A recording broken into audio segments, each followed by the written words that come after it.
No hay duda de que Bohemian Rhapsody o Rapsodia Bohemia es una de las obras musicales más importantes y más queridas que se ha hecho en los últimos tiempos. Fue grabada en el año 1975, compuesta por Freddie Mercury, grabada por el grupo Queen, y desde el momento en que salió por primera vez a la luz pública, causó un impacto monumental.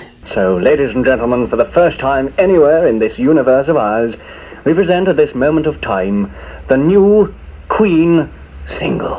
Is this the real life? Después que la gente escuchó esto, empezaron a llamar a la radio a pedir que la volvieran a poner y que la volvieran a poner y que la volvieran a poner. Y en solo 2 días ya la habían puesto 14 veces. Para luego pasar 9 semanas consecutivas en el tope de las listas. Algo que ninguna banda británica había hecho antes. Ni siquiera los Beatles. Hablando de los Beatles, dato curioso. El piano que utilizó Freddie Mercury para grabar Bohemian Rhapsody es el mismo piano con el que Paul McCartney grabó Let It Be. El caso es que Rapsodia Bohemia creó un impacto muy particular, porque la gente, si bien estaba fascinada, también estaba desarticulada, porque no sabían cómo procesar todas estas maravillas que estaban escuchando. Una rapsodia es una obra no estructurada, es una obra de alguna forma impredecible, no sigue un patrón definido, es un solo aliento donde pasan muchas cosas distintas. Ejemplos clásicos de rapsodias son las rapsodias húngaras de Franz Liszt,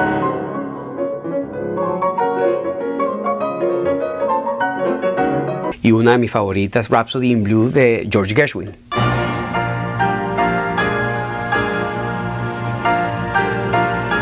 Y este concepto de rapsodia en el año 75, ni en el 75 ni ahora tampoco, es algo que se espera que suene en la radio. Por eso los ejecutivos de las casas discográficas estaban en contra de que esta canción se grabara tal y como estaba concebida. Pero la agrupación y sobre todo Freddie Mercury dijeron o se graba así o no se graba. Y así quedó. Y así se convirtió en una de las canciones más queridas y cantadas en el mundo entero. Sin embargo, su letra sigue siendo un enigma porque Freddie Mercury nunca quiso explicar exactamente qué quiso decir con cada una de las cosas que escribió.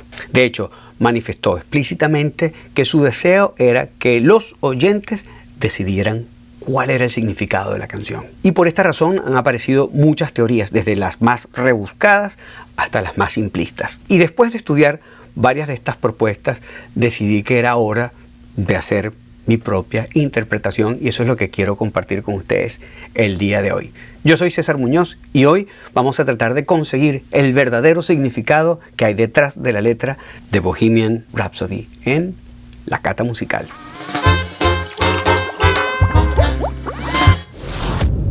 Rapsodia Bohemia es la historia de la realización personal de un ser a través de la aceptación. Y toda la historia está presentada y condensada en esa preciosa introducción a capela.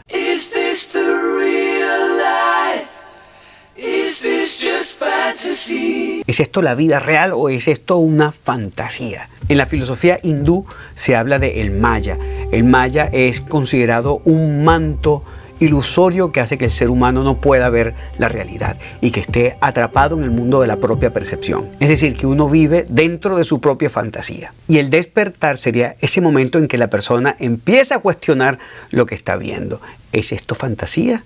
¿Es esto realidad? Algo que también recuerda esa famosa escena de la película Matrix, donde ofrecen una pastillita azul y una pastillita roja. La roja te va a revelar la verdad sobre la realidad, mientras que el azul te va a mantener en el mundo de la ilusión. Entonces, fantasía o realidad, ser o no ser, como diría Hamlet. Luego sigue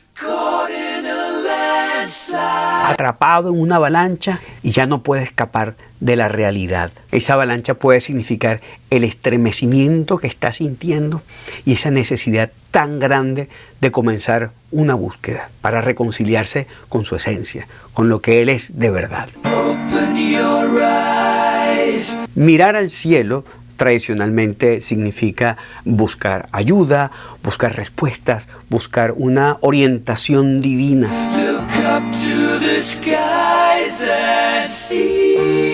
Y esto es mucho más cierto en el caso de Freddie Mercury, porque él viene de una familia zoroastrista. El zoroastrismo es una religión muy antigua, una religión persa, en la que los sacerdotes tienen una conexión muy especial con la naturaleza y sobre todo con los astros. Los sacerdotes zoroastrianos, también llamados magos, como los 3 reyes magos, que eran 3 zoroastristas, por eso es que veían a una estrella, la estrella de Belén, ven hacia el cielo para buscar esta orientación de Dios, o de lo divino, de lo supremo.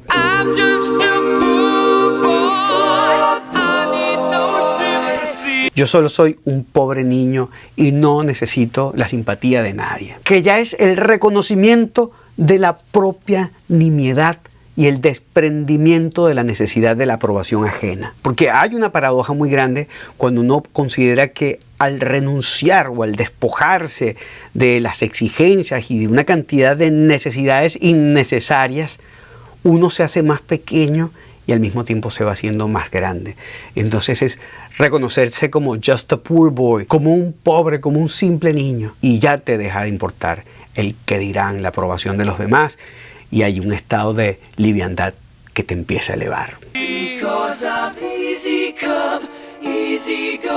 Lo que fácil llega, fácil se va. A veces estamos arriba, otras veces estamos abajo, y esto es así porque la vida está en cambio permanente. Y el ser humano se frustra muchísimo cuando desea que todo sea estático. Es decir, que nada cambie para poder mantener el control haciendo lo mismo de siempre. Pero así no funcionan las cosas. Entonces, esta frustración continúa hasta que uno decide cambiar de actitud y hacer como dice la canción.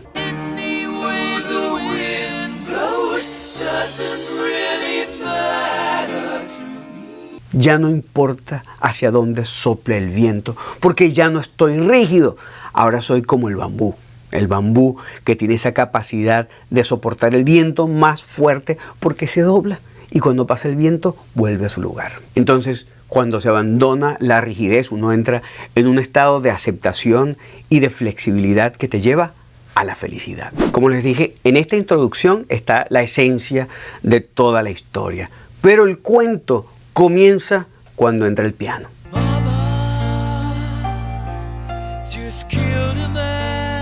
Freddie Mercury no fue siempre Freddie Mercury, desde el punto de vista literal y desde el punto de vista figurado, porque cuando él nació en Zanzíbar, a él lo llamaron Farrokh Bulsara. Cuando uno nace y uno le ponen un nombre y uno le enseñan cosas, uno comienza a forjar una identidad prestada. Pero llega un momento en la vida en que probablemente se empieza a sentir algo adentro con lo que uno siente una conexión profunda. Y para que eso pueda tener su lugar, todo lo que se había aprendido tiene que desaparecer. Y en una misma persona no cabían Freddie y Farrokh. Así que Freddie tuvo que matar a Farrokh Bulsara.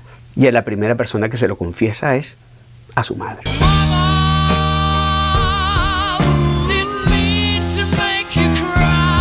Porque una madre sufre cuando ve que su niño deja de ser su niño. Es un segundo parto. El primer parto es el físico, pero el segundo es cuando el niño sale del útero psicológico para convertirse en un hombre. Y él, consciente de esto, le dice, si yo no vuelvo mañana, sigue adelante, sigue adelante. Carry on, as if nothing really matters. Con todo lo que hemos hablado, el próximo párrafo no necesita mayor explicación. Too late, my time has come. Ya es tarde, me llegó la hora. Send shivers down my spine, body's aching all the time. Tengo escalofríos en la espalda, me duele todo el cuerpo, está incomodísimo. Y entonces le dice chao a todo el mundo. Goodbye, everybody, I've got to go. Me tengo que ir. Gotta leave you all behind. Lo tengo que dejar todo atrás para enfrentar a la verdad.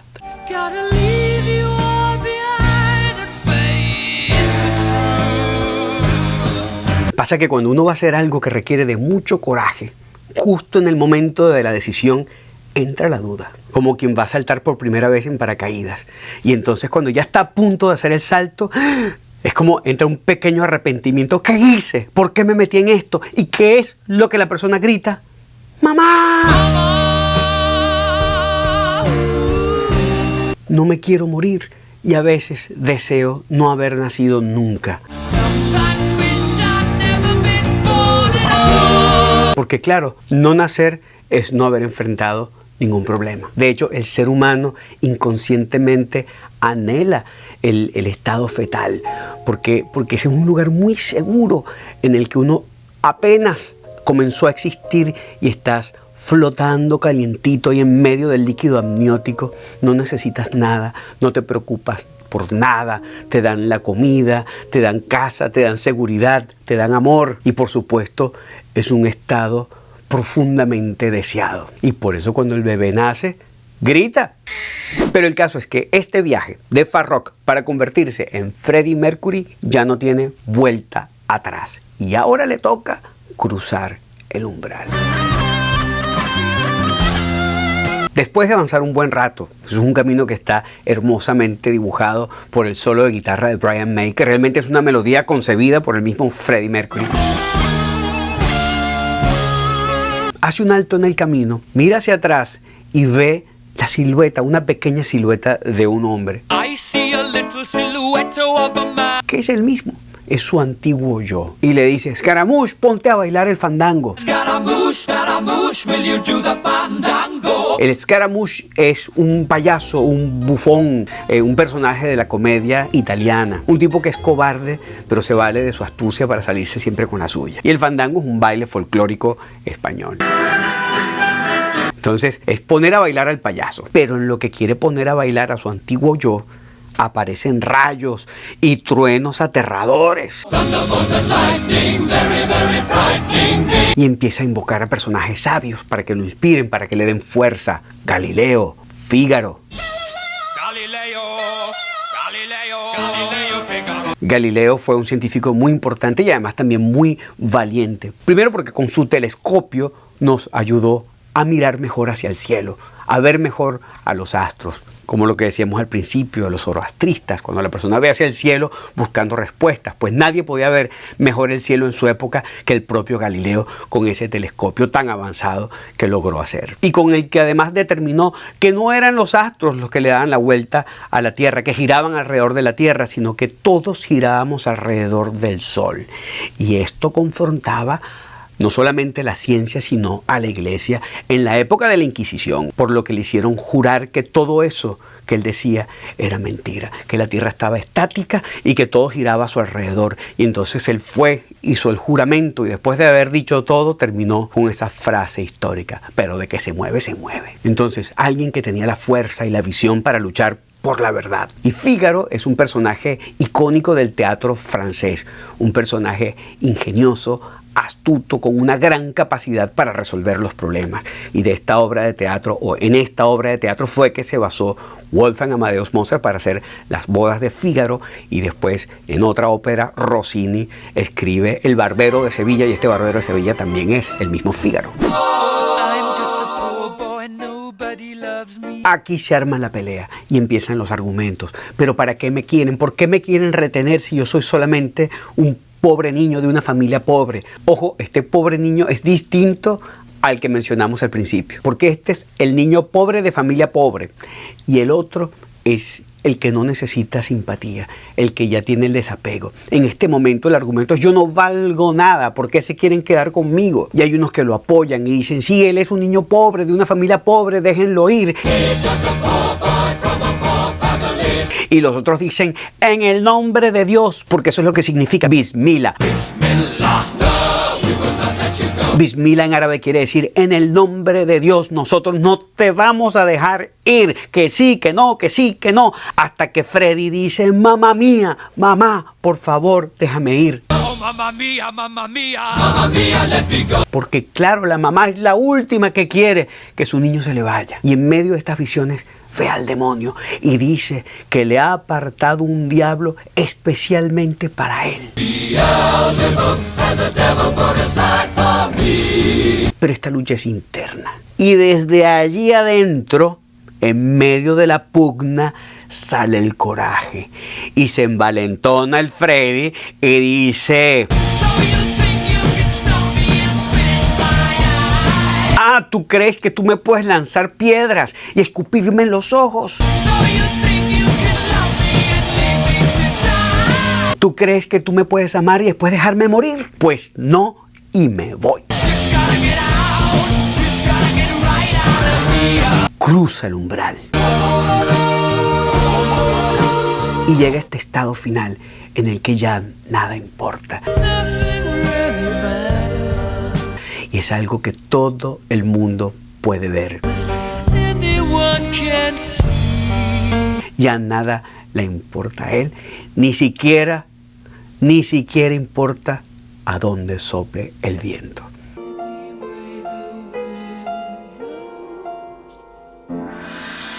Porque él ya aceptó al mundo, a los cambios, a las circunstancias, pero sobre todo a sí mismo, a su nuevo yo, a Freddie Mercury.